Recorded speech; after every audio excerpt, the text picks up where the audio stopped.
Good morning friends.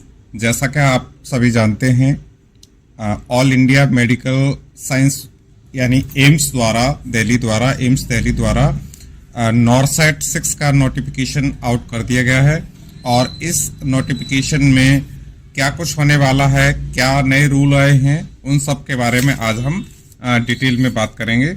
NORCET 6 का बेसब्री से काफ़ी लोगों को इंतज़ार था, जो लोग नर्सिंग ऑफिसर की पोस्ट के लिए अप्लाई करते हैं और उनके लिए आगे फ्यूचर में जॉब अपना देखना चाहते हैं। सो फ्रेंड्स, आज हम इसी पे डिटेल में चर्चा करेंगे। आइए चलते हैं हम इसके ऑफिशियल वेबसाइट पे और इसके नोटिफिकेशन को देखते हैं, उसमें क्या कुछ नया बदलाव किया गया है। ये एम्स की ऑफिशियल वेबसाइट है www.aiimsexams.ac.in। इस वेबसाइट पर आप आएंगे तो आप देखिए यहाँ पर ये ऑप्शन है, लिंक दिया गया है, nursing officer recruitment common eligibility test NORCET -6। तो इन्होंने इनका शॉर्ट में नाम रखा है NORCET 6, nursing officer recruitment common eligibility test. तो इस लिंक पर आप क्लिक करिए। इस लिंक पर क्लिक करेंगे तो आपके सामने एक नया पेज रीडायरेक्ट हो जाएगा और इस पेज पे आप देखिए इन्होंने यहाँ पर दिया हुआ है रजिस्ट्रेशन करने के लिए क्लिक हियर जहाँ लिखा है, यहाँ से आप क्लिक करके इसका रजिस्ट्रेशन प्रोसेस स्टार्ट कर सकते हैं। और रजिस्ट्रेशन करने के बाद उसमें आपको एक कैंडिडेट आईडी और पासवर्ड क्रिएट हो जाएगा, वो यहाँ पे डाल के फॉर्म को कंप्लीट कर सकते हैं।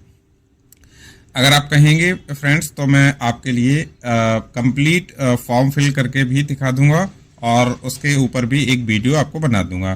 फिलहाल हम नोटिफिकेशन के बारे में डिस्कस करेंगे कि क्या कुछ नया इस नोटिफिकेशन में होगा। तो हम इधर आते हैं, जनरल लिंक इन्होंने इधर दिया हुआ है।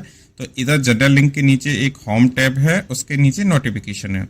इस पर आप क्लिक करके नोटिफिकेशन देख लीजिए। एडवर्टाइजमेंट पर क्लिक करेंगे तो आपका ये एडवर्टाइजमेंट ओपन हो जाएगा। एडवर्टाइजमेंट के अंदर आ गई और ये फर्स्ट लिंक है, advertisement AIIMS new Delhi and other AIIMS. इस पर क्लिक करेंगे तो आपके सामने ये पूरा इसका नोटिफिकेशन, ऑफिशियल नोटिफिकेशन है, वो ओपन हो जाएगा और यहाँ पर आपको सारी चीज देखने को मिल जाएगी। अगर आपको फिर भी प्रॉब्लम है यहाँ तक पहुंचने में तो आप क्या कर सकते हैं कि सरकारी रिजल्ट की ऑफिशियल वेबसाइट पे आ सकते हैं। और ये ऑथेंटिकेटेड एक वेबसाइट है जहाँ पर आप गवर्नमेंट जॉब्स और गवर्नमेंट एग्जाम से रिलेटेड आप सारी इंफॉर्मेशन देख सकते हैं। इसमें आप आएंगे तो नीचे ये लेटेस्ट जॉब का सेक्शन है। इस सेक्शन में आप नीचे देखेंगे तो ये आपका ऑप्शन है तीसरा, AIIMS nursing officer NORCET 6 online form 2024। ये लिंक दिया गया है, यहाँ पर आप क्लिक करेंगे तो आपके सामने एक नया पेज आ जाएगा। और इस पेज पे आप देखिए इसमें पूरा एडवर्टाइजमेंट दिया गया है कि एप्लीकेशन कब से स्टार्ट हो रहे हैं, कब लास्ट डेट है, पूरा सब डिटेल आप यहाँ पे देख सकते हैं। 26 फरवरी से एप्लीकेशन स्टार्ट हो रहे हैं, 17 मार्च इसकी लास्ट डेट है, करेक्शन डेट 18 से 20 मार्च है। फीस इसकी 3000 रुपये रखी गई है जनरल ओबीसी के लिए, और SC EWS कैंडिडेट और ST के लिए 2400 रुपये फीस रखी गई है। फिजिकल हैंडीकैप के लिए फीस एग्जम्प्टेड है। तो यह पूरा इसका डिटेल आपका दिया गया है। एज क्राइटेरिया क्या है, मिनिमम 18 साल, मैक्सिमम 30 ईयर्स, ठीक है। तो अभी हम फिलहाल नोटिफिकेशन पे चर्चा करेंगे, तो इसलिए मैं पहले नोटिफिकेशन पे ही लेके चलता हूँ आपको, और उसी पे हम बेटर इसको अंडरस्टैंड कर पाएंगे चीज़ों को। ये all India medical institute of medical science new Delhi nursing officer recruitment common eligibility test NORCET 6, notice number है इसका 28/2024, डेट है इसकी 26 फरवरी 2024। Online application is invited for the nursing officer recruitment common eligibility test 6 for the recruitment of nursing officer post of level 7 in the pay matrix. देखिए यहाँ पे इन्होंने सबसे पहले इनके पे की बात की है, सैलरी की बात की है, सबसे पहले इन्होंने तनख्वाह की बात की है। तो आप देख सकते हैं इन्होंने कहा है कि लेवल 7 का इनका पे मैट्रिक्स रहेगा और इनका जो है बैंड 2 लगेगा, पे बैंड 2 ऑफ 9300 से लेके 34,800 इनका रहेगा। Grade pay of 4600। Group B for AIIMS new Delhi and other AIIMS as per available vacancy in the respective institute. तो देखिए बहुत अच्छा ग्रेड पे इन्होंने यहाँ पे रखा है, बहुत अच्छी सैलरी रखी है। तो आप देख सकते हैं इन्होंने स्टार्टिंग में सबसे पहले सैलरी की बात की है। और eligibility criteria for appearing in नॉर्सेट क्या रहेगा, क्या आपकी एलिजिबिलिटी इन्होंने रखी है, एसेंशियल क्वालिफिकेशन क्या है। देखिए जैसा कि आप सभी जानते हैं कि नर्सिंग ऑफिसर के लिए बीएससी नर्सिंग होना कंपलसरी है, फिर भी आपको एलिजिबिलिटी क्वालिफिकेशन देखना चाहिए कि इसमें क्या कुछ होने वाला है।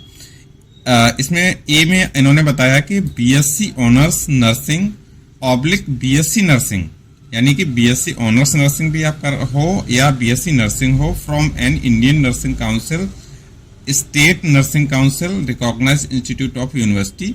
ठीक है, बीएससी नर्सिंग आपको सीधा सा इन्होंने कहा है होना चाहिए, या BSc post certificate post basic BSc nursing from an Indian nursing council, state nursing council, recognised institute and university से आपकी हो तो आप वो भी अप्लाई कर सकते हैं। यानी बीएससी पोस्ट सर्टिफिकेट के कैंडिडेट भी इसमें अप्लाई कर सकते हैं।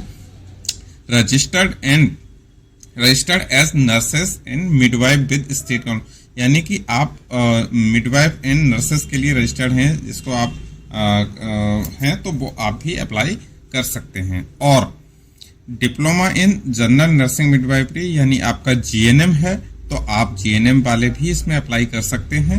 Registered as nurses and midwifery state और इंडियन नर्सिंग काउंसिल में रजिस्ट्रेशन आपका होना है तो वो भी आप अप्लाई कर सकते हैं। और क्या इन्होंने एक्सपीरियंस मांगा है दोस्तों इन्होंने कहा है कि 2 years experience in A minimum 50 bedded hospital, 2 साल का एक्सपीरियंस मांगा है, और कम से कम 50 बेड वाला हॉस्पिटल हो जहां पर आपने काम किया हो, वहां का आपका क्वालिफिकेशन में मांगा गया है।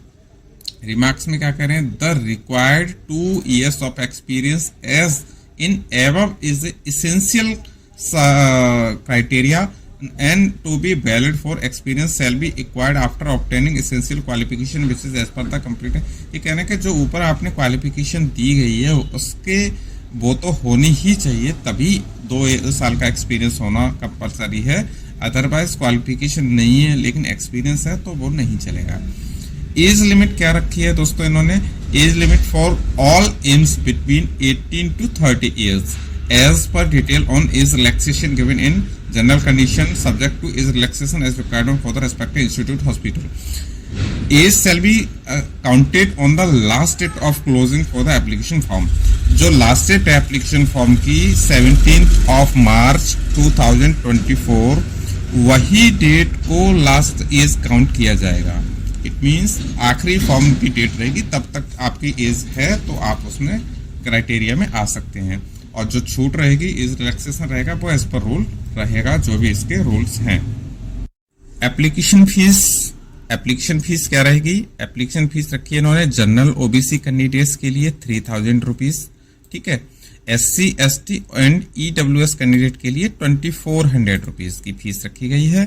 पर्सन विद डिजेबिलिटी यानी कि हैंडीकैप कैंडिडेट के लिए फीस एग्जम्प्टेड है। तो आपने फीस देख ली, ठीक है, फीस आपकी ऑनलाइन पे होगी, वो सारा आपका प्रोसीजर वही रहेगा। जनरल कंडीशन में इन्होंने क्या कहा है ये आप देख लीजिएगा, फिर भी मैं कोशिश करता हूँ आपको इसमें देने की। The post carry for usual allowance and of central government the aspiring candidate satisfying in the eligibility criteria for respect to the submit their application only through the online application इन्होंने कहा है रखे गए हैं, ऑनलाइन मोड से ही स्वीकार किए जाएंगे। 26 फरवरी से एप्लीकेशन स्टार्ट हो जाएंगे और 17 मार्च 2024 तक इनका लास्ट रहेगा शाम को 5 बजे तक। तो आप अपने डेट्स का विशेष ध्यान रखें और टाइम से अपने फॉर्म को कंप्लीट करा लें किसी भी कंप्यूटर सेंटर पे जाके, या आपको कोई इशू है तो आप मुझसे संपर्क करें, मैं आपका फॉर्म करा दूंगा। एज रिलैक्सेशन में कहा इन्होंने cut off date to determine eligibility in terms of the age candidate will be last date for the submission, ठीक है। तो cut off date last date पर रखी गई है, और इन्होंने क्या क्या एज रिलैक्सेशन देंगे वो आप देख लीजिए, सामने आपका दिया गया है। कैटेगरी SC ST के लिए 5 years तक का रिलैक्सेशन रहेगा, OBC के लिए 3 years तक का रहेगा, ठीक है। और अदर कैटेगरी के लिए इन्होंने आगे दिया है, आप देख लीजिएगा, 10 साल का भी है, 13 साल का भी है, और जैसे जैसे कैंडिडेट है एक्स सर्विसमैन के लिए 5 years तक का है, ठीक है। तो इसमें बहुत कुछ इन्होंने छूट भी रखी है जैसी है, और बाकी आप डिटेल्स इस वीडियो को रोक के आप देख लीजिएगा। यहाँ देखिए इन्होंने कहा है कि the original certificate document of qualification candidate verified by the respective hospital which date will be notified, जो कह रहे हैं कि ओरिजिनल डॉक्यूमेंट्स हैं वो हॉस्पिटल द्वारा वेरीफाई किए जाएंगे बेसिस ऑन द आपका ऑनलाइन सीबीटी। तो on the basis of online CBT it means एक चीज तो क्लियर है, जो एग्जाम होगा वो आपका सीबीटी ही होगा, राइट, ठीक है। तो सीबीटी के लिए आप उसी हिसाब से प्रिपेयर रहें, कंप्यूटर बेस्ड टेस्ट रहेगा, ऑफलाइन टेस्ट नहीं होने वाला है।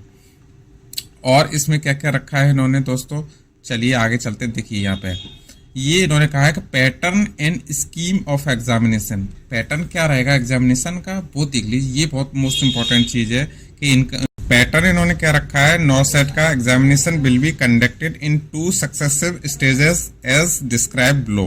तो इन्होंने कहा है कि 2 स्टेज में ये एग्जाम आपका कराएंगे। एक इनका होगा स्टेज 1 जिसको इन्होंने कहा है नॉरसेट प्रीलिमिनरी, एक है स्टेज 2 इन्होंने इसको कहा है NORCET main.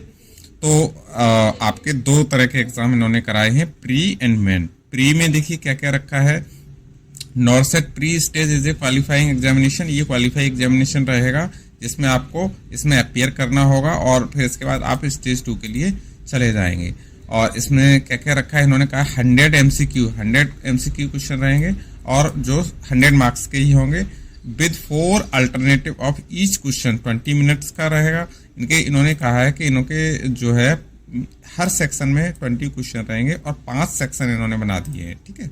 20 MCQs related to general knowledge and aptitude of 80 MCQs related to syllabus of nursing courses being taught as the essential qualification level. There will be a negative marking of 1/3 mark for each wrong answer. तो minus marking रहेगी, आप देख लीजिएगा आपको किस तरह से करना है।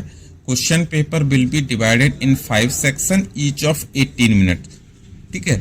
देखा आपने एक सेक्शन में 20 क्वेश्चन होंगे और एक सेक्शन की ड्यूरेशन 18 मिनट्स की रहेगी, 5 सेक्शन हो गए, 100 क्वेश्चन है टोटल। तो ये रहेगा इनका प्री के लिए, ठीक है। अब इनका मेन में क्या रहेगा, देखिए यहाँ है stage 2 NORCET main, 100 question MCQ के रहेंगे जो कि 100 मार्क्स के रहेंगे। 4 alternative of each section, each question related to the subject covering the entire syllabus of nursing courses being taught as the essential qualification level focused toward cases scenario based on question or testing nursing skill competency. There will be a negative marking of 1/3 mark of each wrong answer. Question paper will be divided in 5 section of 18 minutes. ये same ही इन्होंने रखा है कि 100 question रहेंगे, 100 marks के रहेंगे, 5 section इन्होंने बना दिए, 18 मिनट का एक सेक्शन है जिसमें 20 क्वेश्चन होंगे पर सेक्शन में, ठीक है। ऑलमोस्ट सेम है, बस इन्होंने 2 एग्जाम कराने हैं तो 2 एग्जाम आपको देने पड़ेंगे। तो इस तरह इनका एग्जाम का इन्होंने पैटर्न रखा है। इस बार सिलेबस क्या रहेगा ये देख लीजिए। Syllabus, the syllabus will be and according to the educational qualification of experience as mention in the eligibility section advertisement. तो ये इन्होंने पूरा दिया गया है इन्होंने किस तरह से इसका सिलेबस रखना है। तो आप देख सकते हैं कि पूरा नोटिफिकेशन मैं आपको लिंक में दे दूंगा और आपके सामने भी है, आप स्क्रीन रोककर पूरे नोटिफिकेशन को देख सकते हैं। कितने एम्स हैं ये एनेक्सर 1 में आप देख लीजिएगा। ये सारे एम्स के नाम दिए गए हैं और उनके एड्रेस हैं, उनकी वेबसाइट्स हैं। तो आपको यहाँ पे अपने इंडिया में जितने भी एम्स हैं सभी की कंप्लीट डिटेल यहाँ से आपको मिल जाएगी, ठीक है। एक्स सर्विसमैन के लिए क्या रिलैक्सेशन है, क्या पॉलिसी रहेगी, वो पूरा इसमें यहाँ पे दिया गया है। एनेक्सर 3 है आपका important explanation for the PWBT candidate. ये PWBT कैंडिडेट के लिए इन्होंने रूल्स कैटेगरी दी गई है। एनेक्सर 4 में देखिए क्या है, कॉन्टैक्ट इन्फॉर्मेशन।